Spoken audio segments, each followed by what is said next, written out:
எங்க சாப்பாடு வேலை ஆகணும். பசி எடுக்குது. மணி 3 ஆகுது. வர பிரியாணி இதில் வருங்க.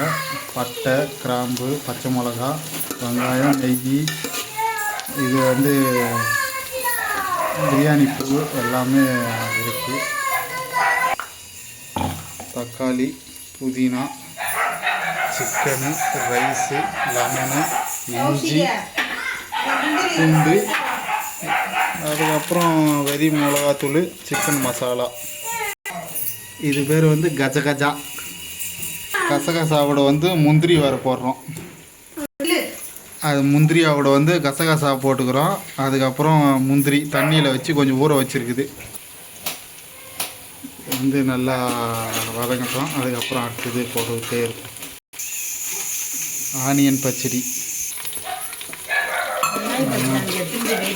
இன்னும் ஃபுல்லாக வதங்கலை. வதங்கிட்ட உடனே இது பண்ணும்.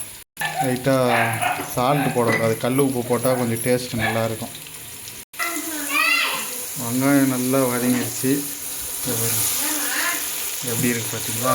அப்புறம் கூட தக்காளி போட்டுக்கிறோம். அந்த வெங்காயம் வதங்கிட்டு மட்டும் காமிக்கிறோம். நல்லா வதங்கிடுச்சு. கூட தக்காளி போட்டு நல்லா வதக்கி போட்டுருவோம். ஒரு சிக்கன் பிரியாணி ஒரு புடி. இஞ்சி பூண்டு பேஸ்ட்டு அரைச்சி அரிசி வந்து நல்லா 1க்கு 2 டைமு 3 டைம் கூட கழுவாச்சு. பாசுமதி அரிசி, பெரிய அரிசி தான்.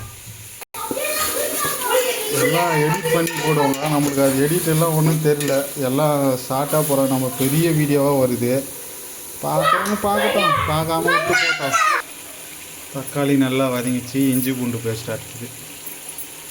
நல்லா கொஞ்சம் பைஸாக தெரியுதுல்ல? தெரியும். இஞ்சி பூண்டு பேஸ்ட்டு போட்டு ஒரு லைட்டாக ஒரு கிண்டிட்டா அடி பிடிக்காமல் இருக்கும்.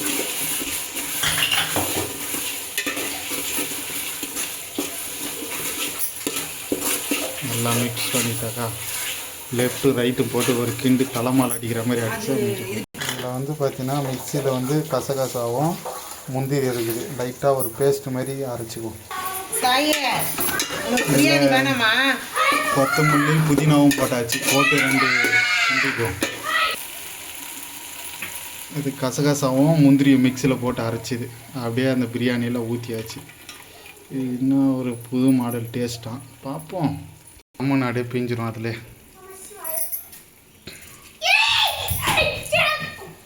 அப்பப்போ வந்து கத்தி கிடக்குறானுங்க. அதெல்லாம் ஃப்ளோவில் ஒரு 2 போகும். கொஞ்சம் லைட்டாக தயிர் ஊற்றிட்டு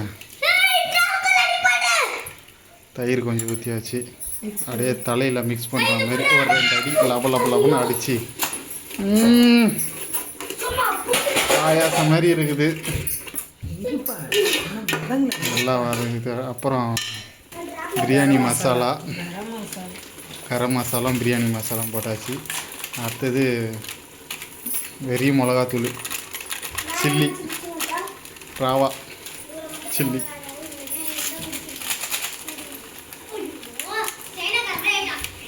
இது பிரியாணி மசாலா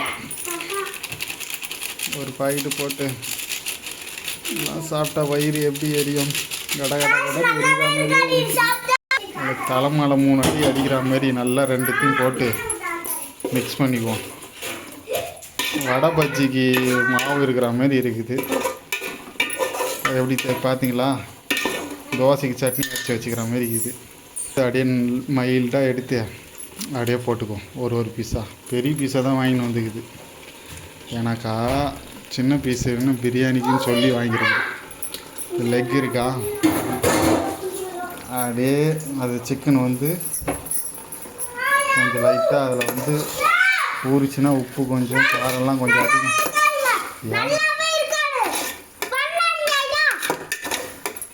நல்லா இருப்பா. நீயே இப்படி சொல்லிட்டா எப்படிப்பா? லைட்டாக ஒரு கல் உப்பு போட்டு இவ்வளோ உப்பு போட்டால் என்னத்துக்கு ஆகும்? கொஞ்சமாக போட்டு கொண்டிருக்கான் கல் உப்பு.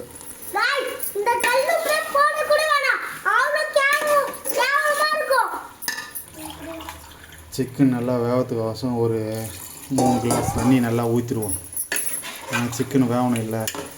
அரிசிக்கு அரிசி 2 கிளாஸ் போட்டுக்கிட்டு 4 கிளாஸ் தண்ணி ஊற்றலாம். நம்ம அதுக்கப்புறம் பார்த்துட்டு ஊற்றிக்குவோம், கொஞ்சம் கொஞ்சமாக தானே. இது வந்து குக்கர் இல்லை, பெரிய பாத்திரத்தில் தான் வச்சு இது பண்ணிக்குது. தண்ணி 2 கிளாஸு ஊற்றிருக்குது. ஊற்றிட்டு ஒரு 5 நிமிஷம் டம் கட்டுற மாதிரி மேலே ஒரு தட்டு போட்டு மூடிடும். இதில் ஒரு 2 உப்பு காரம் பார்ப்போம். தொம்முன்னு கொதிக்குது. அரிசி அப்படியே போட்டு கொண்டு தான். பாஸ்மதி அரிசி தான். அப்படியே போட்டுட்டோம்னாக்கா தண்ணி கரெக்டாக தான் இருக்கும்.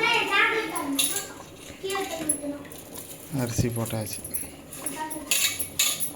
எவ்வளோ லென்த்தாக இருக்குது வீடியோ, பார்ப்பாங்களான்னு தெரியல, நம்மளுக்கு எடிட்டிங் தெரியல. அப்படியே மல்லிகைப்பூ விட்டா மாதிரி அப்படியே தெரிக்கிறாங்க.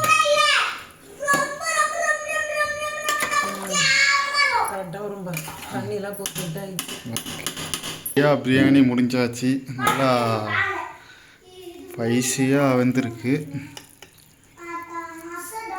இந்த லெக்கில் நல்லா இதுவாகிருக்கு பாருங்கள், நல்லா வெந்திருக்கு. நல்லா வாசனையாக இருக்குது. அதுக்கு முன்னே நான் படிக்க சொல்லலாம், வருஷத்தில் ஒரு நாள் தான் சிக்கனு, தீபாவளி பொங்கல் அதுமாதிரி சீசனாக தான் எடுப்போம். இப்போ இருக்கிற காலகட்டத்தில் ரெகுலராக வாரத்தில் 2 டைம் 3 டைம். சொல்லு.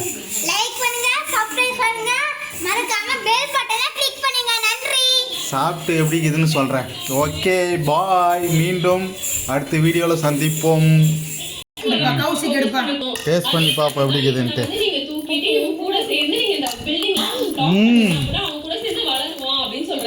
உப்பும் காரம் அந்த நல்லா இருக்கு. ஆனியனை வச்சுட்டு அந்த ரைத்தாவை கொஞ்சம் அப்படியே இப்படி வச்சுட்டு டேஸ்ட் பண்ணி பார்த்தா நல்லா இருக்கு. அடுத்த வீடியோவில் சந்திப்போம். பாய். நான் மீண்டும் உங்கள் அன்பு மணி.